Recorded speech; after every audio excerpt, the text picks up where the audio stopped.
Open home numbers are down. Agents across the country are reporting fewer buyers. Properties that would have attracted 10 offers 6 months ago are now attracting only 1. Most agents are asking, is the market crashing? But the reality is there's a better question they should be asking, which is, how do I win in a market that's no longer being carried by FOMO? I'm Shane Hiscock, founder of Locate Buyers Agency. We're operating in the top 1% of the industry, and I've spent 4 years training buyers agents to scale their incomes. I'm going to give you 6 practical strategies to navigate markets like this so you can have an edge while everyone else is panicking. So, is the market collapsing or is it simply returning to a more normal market? Generally speaking, the last 4 years have been extraordinary. I know that's certainly been the case here in Southeast Queensland.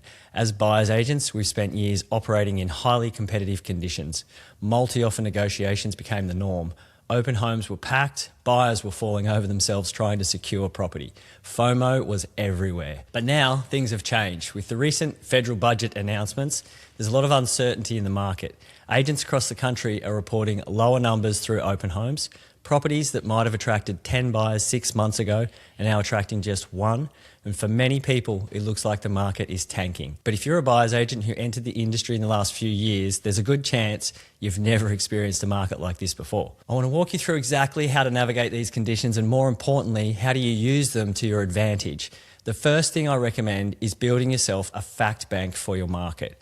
You need to separate noise from reality. One of the biggest mistakes I see buyers agents make is taking a general market headline and assuming it applies everywhere.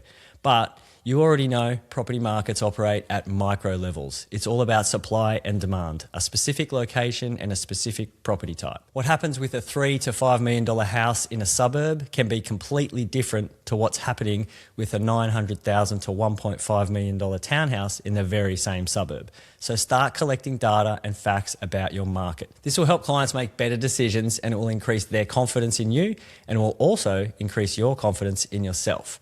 Let me give you an example. I buy a lot of property in Brisbane's inner western suburbs. Recently, I analysed data of sales across Ashgrove, Paddington, Red Hill and Auchenflower between May 2022 and late 2023. Why that period? Because that's when the RBA cash rate increased from 0.25% to 4.35%. And the narrative at the time was that property prices would fall. Yet in Paddington, house sales volumes did drop approximately 44% from around 181 sales to 101 sales, but values still increased by 8% from roughly 1.71 million to 1.85 million. In Ashgrove, sales volumes fell around 28%, but the value still increased by approximately 6%. Then, from there, values continued to rise through to 2026. So while many buyers sat on the sidelines waiting for a crash, they ended up paying significantly more. Can you see how powerful it is when you can bring actual facts into a client's conversation? It completely changes the discussion. And there's another important takeaway. Even though volumes dropped dramatically, properties still sold. There were still hundreds of transactions taking place, which means there were still opportunities for buyers agents to represent clients and get deals done. The second thing I recommend is eliminating distractions and negativity. If media headlines and market commentary are sending you in a downward spiral, stop consuming them. I stopped watching the news and reading newspapers more than 10 years ago. And guess what? I haven't missed anything that materially improved my life or my business. Most media outlets make money from attention and negativity captures attention. So I choose to live in a carefully curated environment, not because ignorance is bliss, but because mindset matters. I'd rather focus on facts than fear. I'd rather focus on the reality that hundreds of properties transact every year in my chosen suburbs than consuming stories about what might happen. The third thing is maintaining a positive mental state. It's not enough to simply remove negativity. You have to replace it with something. There's an old saying that an idle mind is the devil's workshop. If you don't deliberately control your thinking, your mind will happily create problems for you. This is where I recommend building a daily ritual around affirmations and journaling. Every morning, grab an A5 notebook and write a full page. If you're looking for more clients, write something like, I'm so happy and grateful now that the ideal clients are seeking me out and engaging me to help them with their property purchase. Now, before you switch off and think this sounds fluffy, hear me out. The value isn't just in the words. The value is in that you're deliberately focusing your attention on opportunities rather than problems. When you're writing, pay attention to the ideas, actions, and opportunities that come into your mind. Once you've finished the page, write those down as well. Those actions are actually far better than the actions that you come up with when you're stressed, anxious, or in a fearful mindset. The fourth thing is changing the way you speak about the market. This is something I teach every new team member at Locate. Never reinforce the story that you don't want. When people ask, how's the market? Don't simply repeat what negative headline you've heard, because every time you repeat it, you're reinforcing it to yourself. Instead of saying things like, it's terrible, or there are no buyers around, say something like, things are still moving, I'm seeing different opportunities emerge, buyers are becoming more selective, but there are still deals getting done. Is that dishonest? No. It's simply choosing which facts to focus on. I first heard of this concept in a book called Quantum Physicists Never Lie. Combined with the idea that thoughts become things, it becomes a very powerful tool. If every morning you're journaling about opportunities and every day you're speaking about opportunities, eventually that's what you'll start seeing. As Henry Ford famously said, whether you think you can or you think you can't, you're right. The fifth point is more tactical. Get ruthless with your time management. Time is the one resource we all have in equal supply. If you're not getting results, someone else is. Often the difference is what they're spending their time doing. Start by conducting a 1-week time audit. Track everything. Then ask yourself, is this the highest value use of my time? Is this dollar productive? One of the biggest mistakes I see buyer's agents make is spending too much time on low value activities. If you're still acting as the buyer's agent, the administrator, the bookkeeper, the marketing manager, and the IT department, you need to reassess. Focus your prime hours on activities that generate opportunities.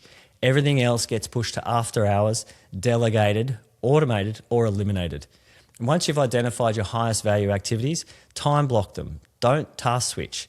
For example, when one of our buyer's agents finds a potentially suitable property, I don't want them to stop immediately and then spend 30 to 40 minutes investigating it. Why? Because they lose momentum. Instead, continue making calls and generating opportunities. Maybe you speak to 40 agents in an hour instead of 3. Then, once your prospecting block is complete, you review every opportunity you've uncovered. This one particular skill alone can dramatically improve your productivity. I first came across this concept in the book, Do Twice the Work in Half the Time. The sixth and final point is reviewing your financial position every single week. Why? Because it stops you from getting anxious and nervous about fears that aren't even there.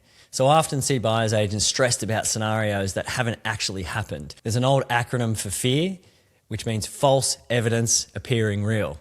Let's say you review your numbers and realise you need an additional income within the next month. Most people stop there and panic. Instead, I suggest you run the scenario all the way through. Think, what happens if that deal doesn't go through? Then what would you do? After that, what would you do? And after that, what would you do?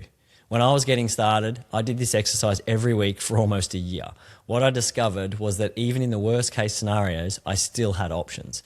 And once I realised I had options, the fear disappeared. I could stop worrying and get back to focusing on what actually mattered. So those are my 6 strategies. Yes, the market is slowing. There's no pretending otherwise. But slowing doesn't mean stopping. Properties are still transacting. Opportunities still exist. The buyer's agents who thrive in markets like this are the ones who can separate fact from fiction, manage their mindset, control their time, and continue taking action while everyone else is paralysed by uncertainty.